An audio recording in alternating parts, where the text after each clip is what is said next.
अपने भाइयों के साथ भी इन सारी बातें आप करते हो? लाइक फॉर एग्जाम्पल, ये आई थिंक अब हम पूछ सकते हैं क्योंकि ऋषभ खेले हैं। ये जो पाकिस्तान के अगेंस्ट मैच हुआ 2 दिन पहले 3 दिन पहले, वहाँ जो उनकी इनिंग्स थी, उस इनिंग्स की वजह से अब हम इस बारे में बात कर सकते हैं। जब उनका ये फेज चल रहा था 2 years ऑफ, आई फील कि मेरी मेंटल हेल्थ अफेक्ट हो जाती। तो आई कांट इमेजिन एथलीट के लिए कैसा हो सकता। उनसे मेंटल हेल्थ के बारे में बातें करें।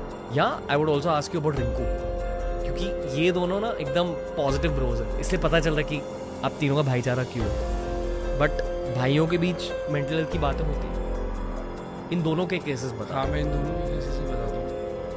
ऋषभ का जब एक्सीडेंट हुआ तब मैं पहला बंदा था जो ऑब्वियसली आंटी वहाँ पर पहुँची, उसका मैनेजर वहाँ पर पहुँचा, बिकॉज वो देहरादून में थे। तो उसकी सिस्टर यूके से आ रही थी सेम डे फ्लाइट पकड़ के। जब मैं वहाँ पर गया और मैंने उसको देखा, उसकी एक आंख बंद थी, एक ही आंख से वो थोड़ा सा देख पा रहा था, तो उसके चेहरे पे वो खुशी दिखी। बिकॉज उस टाइम उसको वो लोग चाहिए थे वहाँ पर, मम्मा वहाँ थी उसकी, बट उसको ही नहीं पता था कि मैं आ रहा हूँ। उसको ये भी नहीं पता था कि बिकॉज वो इतना ज़्यादा गो थ्रू कर रहा था। 24 घंटे में मैं पहुँच गया था, 6 बजे एक्सीडेंट हुआ था, नेक्स्ट डे 6 बजे मैं पहुँच गया था। तो उसने उस टाइम पे ये तो नहीं सोचा होगा कि कौन आएगा कौन नहीं आएगा, बट जब उसने मेरा चेहरा देखा तो उसके चेहरे पे जो शांति थी ना कि चल ठीक है, कोई आ गया, मेरा बंदा आ गया। हालांकि हमने बात नहीं की बिकॉज वो हालत में नहीं था बात करने की, बट जिस दिन 29th या 30th को ये हुआ था, 31st की सुबह में पहुंचा था, तो 31st की शाम तक ना वो ओके हो गया था। ओके एज इन बात कर रहा है, थोड़ा स्माइल पास कर रहा है, मम्मी से बात कर रहा है, मुझसे बात कर रहा है, सिस्टर से बात कर रहा है। तो हमने सबने प्लान किया कि यार न्यू ईयर है, ईव है, और ऐसा नहीं हो सकता कि हम न्यू ईयर ना सेलिब्रेट करें। ठीक है, जो मेहनत करी, जो देखा पिछले साल, वो सब गया, अब हम नई तरीके से। तो हमने सोचा कि जो एक्सीडेंट उसका हुआ था वो पिछले साल हुआ था, तो नया साल ऐसा नहीं शुरू कर सकता वो। ठीक है, उठा तो नहीं सकते उसको एक दिन एक झटके में, तो ठीक नहीं कर सकते, बट फिर हमने सोचा कि एक केक लेके आते हैं, सेलिब्रेट करते हैं हॉस्पिटल में ही, उसी से केक कटवा देंगे। ठीक है भाई, पिछला साल जो था गया, बट अब नया साल है और हम ऐसे नहीं शुरू करेंगे। तो वो जब हमने वो सेलिब्रेट किया, उसने मेरे कान में बोला, भाई चिली पनीर खिला दे। और वो मुंह नहीं खोल पा रहा था, बहुत ज़्यादा चोटें लगी हुई थी उसके।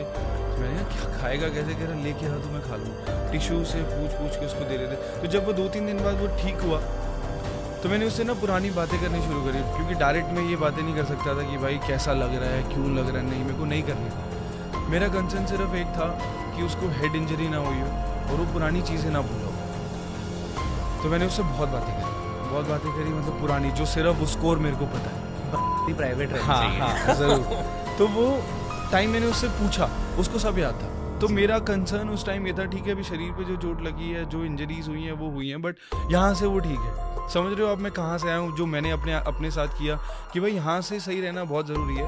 तो मैंने वही चीज़ उसमें देखी कि भाई तू यहाँ से ठीक है ना, तेरे को सब याद है ना, कोई बात नहीं, अभी जो हो गया सो हो गया, कुछ नहीं कर सकते इसका। उसके बाद मतलब जब मैं ऋषभ के साथ जितनी बार भी बैठता हूँ, तो हम लोग ना क्रिकेट की बात नहीं करते। एक फेज था वो 1.5 साल, जब मैंने उसे जाके बोला, मैंने कहा भाई 5 या 7 मिनट मेरी बात सुन ले, मैं क्रिकेट की बात करने जा रहा हूँ तुझसे।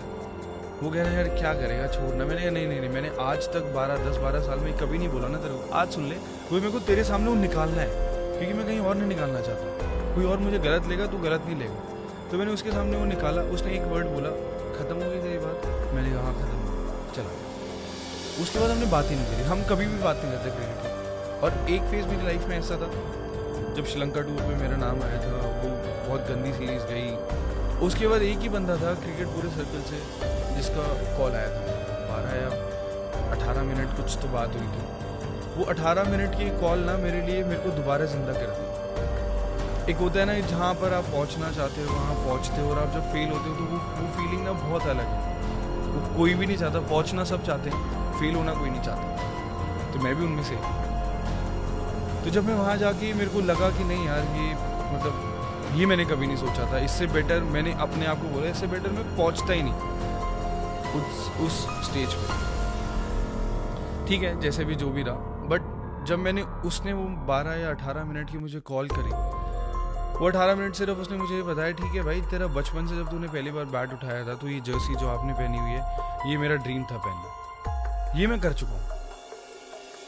फेल हुआ है नहीं हुआ वो ठीक है, सबको पता है, तेरे को भी पता है, बट यहाँ से तू अपनी लाइफ कैसे देखता है वो इम्पोर्टेंट है। तूने बिल्कुल नीचे आना है तो तेरे हाथ में है, तूने यहाँ से दोबारा उठ के ऊपर